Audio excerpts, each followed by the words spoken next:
मध्य प्रदेश के सागर के civil line में बीते दिनों हुए पति पत्नी और प्रेमिका के हाई वोल्टेज ड्रामे और मारपीट के मामले में अब महिला ने हनुमान जी की शरण ली है और मंदिर में जाकर हनुमान जी की कसम खाकर कहा है कि उसका किसी के साथ कोई अवैध संबंध नहीं है, उसे साजिश के तहत फंसाया गया है।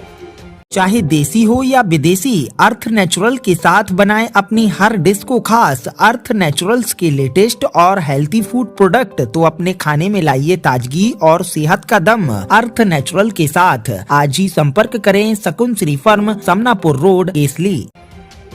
दरअसल बीते दिनों सागर के सिविल लाइन में पति पत्नी और प्रेमिका के बीच सड़क पर जमकर विवाद हो गया था, जिसके चलते परिजनों ने कथित प्रेमिका के साथ सड़क पर ही जमकर मारपीट शुरू कर दी थी, जिससे आहत होकर आज कथित प्रेमिका ने हनुमान जी की शरण में जाकर कसम खाकर बोला है कि उसका किसी के साथ कोई संबंध नहीं है, उसे साजिश के तहत फंसाया गया है। महिला का कहना है कि घटना के एक दिन पहले नरेश नामक व्यक्ति ने उसके साथ छेड़छाड़ की थी, जिसकी शिकायत उसने गोपालगंज थाने में दर्ज कराई थी, जिसका बदला लेने के लिए नरेश ने दीपक के परिजनों को सिविल लाइन बुलाया और एक सोची समझी साजिश के तहत उसके साथ मारपीट करा दी। महिला का कहना है कि मारपीट से काफ़ी आहत है और मारपीट से मिली बदनामी की वजह से वह हताश है, जिसके चलते वह कोई भी गलत कदम उठा सकती है, जिसकी पूरी जवाबदारी दीपक की पत्नी, उसके भाई और नरेश की होगी।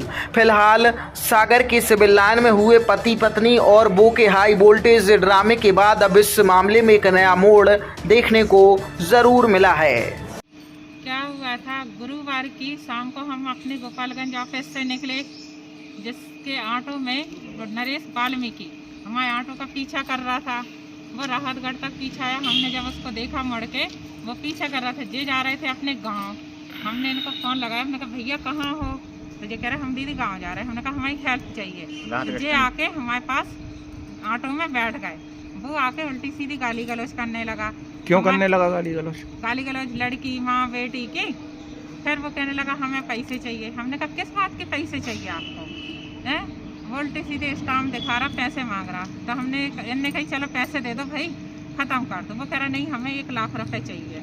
किस बात के 1 लाख रुपए? पता नहीं उसको किस लाख का 1 लाख रुपए चाहिए, जो हमें कुछ नहीं जानकारी। वो ब्लैकमेल कर रहा कंपनी के द्वारा से। फिर ठीक है, उसके बाद हमने 100 नंबर को फ़ोन लगाया गोपालगंज थाने में, बस स्टैंड पे।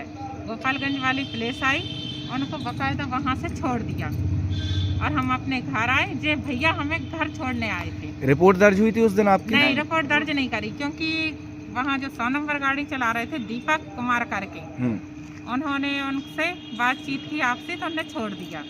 ठीक है, ठीक है। गोपालगंज थाने में मैं 1 दिन पहले रिपोर्ट दी। फिर उसका फ़ोन आया हमारे पास सुबह 6 बजे कि एक काम करो, कांची रेस्टोरेंट आके 1 लाख रुपए दे दो या समझौता कर लो।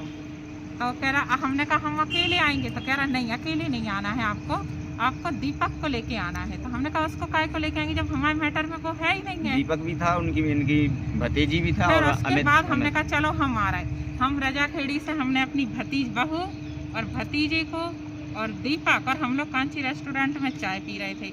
फिर वो चाय पीने के बाद उसने बोला बाहर चलो। तो हम गाड़ी के बाहर खड़े हो गए, हम लोग बातें ही कर रहे थे रोड के किनारे में। उनकी घरवाली, जो दीपक की घरवाली है राधिका, उनकी भाभी और उनके भैया दिलीप, ये तीनों आए, एकदम से झपट पड़े, मारपीट करी आपके? हाँ, झपट पड़े। तो अब जिस समझ में नहीं आया, हमने भी उनको मारा, उनने हमें मारा। और रही सवाल, कोई रीजन नहीं है हम दोनों के बीच में, ना हम लोगों के कोई नाजायज संबंध है। वो कह रहे हैं कि हम लोग रात बिता रहे थे। सर कोई साबुत कर दे कि हम लोग एक साथ रात बिता रहे हो, या हम लोग ने सागर में कमरा लिया हो, या कहीं हम फील्ड का काम करते हैं, हमें 200 या 300 रुपये दिन मिलते हैं। ठीक है, गाड़ी इनकी है, ऑटो इनका रहता है, बस हम लोग के साथ जी जाते आते हैं। इसके अलावा हमारा और इनके बीच में नाजायज कोई संबंध नहीं है। हम भगवान के सामने गवाह में सबूत में कह रहे हैं। ब्यूरो रिपोर्ट, सागर एक्सप्रेस न्यूज।